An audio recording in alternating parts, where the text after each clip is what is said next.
There are men whose names are carved into the stone of history so deeply that we forget they were ever flesh and bone.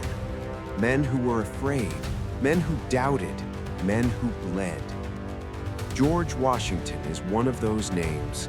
We see him on the dollar bill, in marble statues, in the name of a state, a capital, a monument that pierces the sky above the Potomac River. He is everywhere, and yet somehow the real man has become invisible. Who was George Washington, truly? Not the icon, not the legend, the man. He was a boy who lost his father at 11 years old and was left to find his own way in a world that rewarded only the privileged. He was a young soldier who, by his own hand, helped ignite a war that spread across 3 continents. He was a general who suffered more defeats than victories and still refused to surrender. He was a leader who, at the height of his power, when the entire nation was prepared to crown him king, chose to walk away. That is the story we are about to tell. A story of ambition and sacrifice, of war and wisdom, of a man who, perhaps more than any other, shaped the world we still live in today. The colony of Virginia in the early 18th century was a world defined by tobacco and timber, by red clay soil and the constant hum of insects in summer heat. It was a place where wealth was measured in acres and in human beings, where the social order was rigid and unforgiving, and where a man's future was largely determined by the circumstances of his birth. On February 22, 1732, on a modest plantation called Pope's Creek in Westmoreland County, a boy was born into the middling ranks of that world. His name was George Washington. His father, Augustine Washington, was a man of ambition and physical strength, over 6 feet tall, a justice of the peace, a tobacco planter who moved his family several times in pursuit of better land and better prospects. George's world in his earliest years was shaped by the rhythms of plantation life, the planting and harvesting of tobacco, the management of land and enslaved workers, the unending negotiation with soil and season. But in 1743, when George was just 11 years old, Augustine Washington died unexpectedly. That single event altered the course of his son's life entirely. Under the customs of Virginia inheritance, the bulk of Augustine's estate passed to his older sons from his first marriage. George received the more modest Rappahannock River plantation and 10 enslaved individuals, enough to survive, not enough to thrive. More painfully, the death meant the end of any formal education. His older brothers had been sent to England for schooling. That door was now closed forever. What George Washington received instead was something less tangible, but ultimately far more consequential: the guidance of his older half-brother, Lawrence. Lawrence Washington was 14 years George's senior, a war hero, a man of refinement, a figure who moved comfortably in the highest circles of Virginia society. He had married Anne Fairfax, daughter of one of the wealthiest and most powerful families in the Northern Neck. Through Lawrence, the fatherless boy from a middling plantation suddenly had access to a world of elegant parlors, powerful connections, and grand ambitions. He idolized him. He spent his formative years at Lawrence's estate, a property that Lawrence had renamed Mount Vernon in honor of the British admiral under whom he had served. There, among the Fairfax family and their guests, George learned not only how Virginia gentlemen conducted themselves, but how power actually worked, through reputation, alliance, and the relentless cultivation of useful friendships. He also learned the science of surveying. Under the sponsorship of Colonel William Fairfax, Washington trained as a land surveyor, a profession of immense practical value in a colony constantly pushing westward into uncharted territory. By 17, he had received his first official surveying commission. He spent weeks on horseback in the wild, unmapped stretches of the Shenandoah Valley, developing skills that would serve him for the rest of his life. patience, precision, the ability to read a landscape, and an iron physical endurance. But fate was not done testing him. In 1751, George accompanied the increasingly ill Lawrence to Barbados, hoping the Caribbean climate might cure his brother's tuberculosis. It was the only time George Washington ever left North America. During that voyage, he contracted smallpox, a terrifying disease that scarred his face and left him infertile, unable to ever father biological children. Yet it also gave him a precious immunity that would protect him through decades of military campaigns when the disease would kill thousands of men around him. Lawrence did not recover. He died in the summer of 1752, leaving George to navigate the world largely alone. He was 20 years old, the master of a leased estate, standing at the edge of a continent that had yet to decide what it would become. He chose the military. In 1753, Virginia's Lieutenant Governor Robert Dinwiddie appointed the young Washington as a special envoy. His mission? Travel deep into the Ohio Valley, a vast wilderness that both Britain and France claimed as their own, and deliver a formal demand that the French withdraw. It was a journey of extraordinary hardship. Washington crossed hundreds of miles of frozen wilderness, nearly drowned in icy rivers, survived an assassination attempt, and returned to Williamsburg to report what he had seen. The French were building forts and had no intention of leaving. In the spring of 1754, now a lieutenant colonel in the Virginia Regiment, Washington was sent back west with a small force of soldiers. In a forest clearing near what is today the state of Pennsylvania, his men attacked a French patrol. The French commander, a diplomat named Joseph Coulon de Jumonville, was killed. The French called it an assassination. The British called it an act of war. A 22-year-old colonel from Virginia had just fired some of the first shots of what would become the 7 Years' War, a conflict that swept across Europe, Africa, Asia, and the Americas, consuming the lives of over 1 million people. Washington himself was soon surrounded. Outnumbered and outmaneuvered at a hastily constructed outpost he named Fort Necessity, he forced to sign a humiliating surrender, the only formal military surrender of his entire career. He returned to Virginia carrying the weight of defeat, but also something more durable, a reputation for courage that would follow him for the rest of his life. The boy from Ferry Farm had become a soldier. What he would become next would shake the world. By 1775, the tensions between the American colonies and the British Crown had reached a breaking point. For years, the colonists had watched as the Parliament in London imposed taxes without their consent on paper, on tea, on commerce, while stationing soldiers in their homes and dismissing their protests as sedition. By the spring of that year, the first shots of what would become the American Revolutionary War had already been fired in the small Massachusetts towns of Lexington and Concord. When the Second Continental Congress convened in Philadelphia that June, the delegates faced an urgent question: who would lead the army they were creating? The choice, almost by acclamation, was George Washington. He was not the most experienced military commander available. He was, however, the most trusted. Tall, composed, and apparently fearless, he projected exactly the authority the moment required. He accepted the appointment with characteristic restraint, telling the Congress that he did not feel equal to the command, but that he would serve. What followed was one of the most remarkable military campaigns in the history of warfare. Washington's Continental Army was, from the very beginning, a fragile instrument. His soldiers were poorly fed, poorly clothed, and poorly paid when they were paid at all.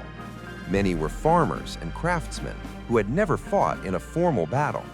Their enlistments expired at inconvenient moments. They deserted in shocking numbers. Against them stood the British Army, one of the most disciplined and experienced fighting forces in the world, supported by the most powerful navy ever assembled, the odds were almost incomprehensible. Washington suffered devastating losses in the summer and fall of 1776. His forces were routed in the Battle of Long Island, the largest engagement of the entire war.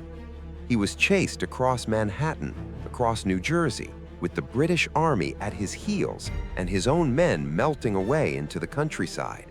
By December, his army had shrunk to fewer than 4,000 men. The revolution appeared to be dying. And then on Christmas night of 1776, in the teeth of a howling nor'easter, George Washington made a decision that would define him forever. He ordered his army to cross the Delaware River. The river was thick with ice. A violent storm raged. The boats were too few and too small. His men were barefoot, and some left blood in the snow as they marched. But Washington drove them across the black water in the darkness, 9 miles through the storm, and at dawn on December 26th, they fell upon the Hessian garrison at Trenton with complete surprise. The victory at Trenton and the follow-up triumph at Princeton just days later electrified the nation. The revolution was not dead. The cause had a heartbeat again. But the worst was yet to come. In the fall of 1777, after losing the capital city of Philadelphia to a British advance, Washington led his battered army to winter quarters at a place called Valley Forge, 18 miles northwest of the occupied city. What happened there over the next 6 months was a test of human endurance almost beyond description. 12,000 soldiers arrived at Valley Forge. The supply system had collapsed. There was almost no food, almost no clothing, and almost no medicine. Men slept in crude log huts they built with their own frozen hands. Hundreds died of typhus and pneumonia. Others simply walked away. Washington himself wrote to Congress with barely concealed desperation, warning that unless something changed, the army might cease to exist entirely. And while his soldiers starved, his enemies moved against him. A faction of officers and congressmen, history would later call it the Conway Cabal, worked in the shadows to remove Washington from command, arguing that the defeats of 1777 proved he was not the man for the job. Washington knew. He said nothing publicly. He held his ground, continued writing to Congress, continued training his men, continued appearing among his soldiers despite the cold and the misery. He refused to leave. It was there, in the frozen misery of Valley Forge, that the Continental Army was reborn. A Prussian officer named Friedrich von Steuben arrived in February 1778, claiming experience under Frederick the Great. Whatever the truth of his credentials, his skills as a drill master were undeniable. Through weeks of relentless training on the frozen parade ground, he transformed Washington's ragged survivors into something resembling a real army. By the time spring came and the British abandoned Philadelphia, Washington's men were disciplined, coordinated, and dangerous. The war went on for 3 more years. There were more defeats, more narrow escapes, more moments when the entire enterprise seemed to teeter on the edge of collapse. But Washington held. He held the army together. He held the cause together. He held himself together with a discipline that those who knew him described as almost supernatural. In 1781, with the critical assistance of France, both its navy and its army, Washington trapped the main British force under General Cornwallis at Yorktown, Virginia. After a 3-week siege, Cornwallis surrendered. The war, for all practical purposes, was over. George Washington had done what almost no one had believed possible. He had taken a collection of farmers and tradesmen, armed them with borrowed weapons, kept them fed on prayers and promises, and defeated the greatest military power on earth. And then he did something that astonished the world even more. He went home. In December 1783, Washington formally resigned his commission before the Continental Congress, returning his authority to the civilian government as calmly as if he were returning a borrowed coat. In an age of generals who became emperors, in a world that had known Julius Caesar and Oliver Cromwell, and Napoleon was already rising in France, this single act sent a shock through every court in Europe. King George III of England, when told that Washington intended to resign his command and return to private life, reportedly said, "If he does that, he will be the greatest man in the world." He did. Now, before we continue, we want to hear from you. What has surprised you most about George Washington's story so far? Leave your thoughts in the comments below. We want to know what you think. George Washington spent 4 years at Mount Vernon after the war, farming, managing his estate, and watching with growing alarm as the young nation stumbled. The Articles of Confederation, the loose agreement that had governed the 13 states during the Revolution, were proving disastrously inadequate. States quarreled with each other. The federal government could not collect taxes. The currency was nearly worthless. In 1786, armed farmers in Massachusetts rose in open rebellion against debt collectors. The Republic seemed to be unraveling before it had ever truly taken shape. Washington knew the nation needed a stronger framework. When delegates gathered in Philadelphia in 1787 for what became the Constitutional Convention, his presence alone was considered essential to the enterprise. He was elected president of the convention by unanimous vote. The Constitution they produced was a document of extraordinary care and ambition, but everyone in that room understood that its success depended on one thing above all others: the character of the first person to hold the office it created. In 1789, George Washington was elected President of the United States. The vote in the Electoral College was unanimous. It would happen again in 1792, the only president in American history ever elected without a single opposing vote. He was 60 years old. He had hoped never to hold public office again.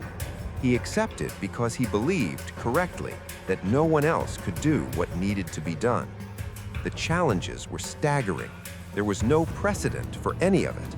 Every decision Washington made set a standard that could last for generations.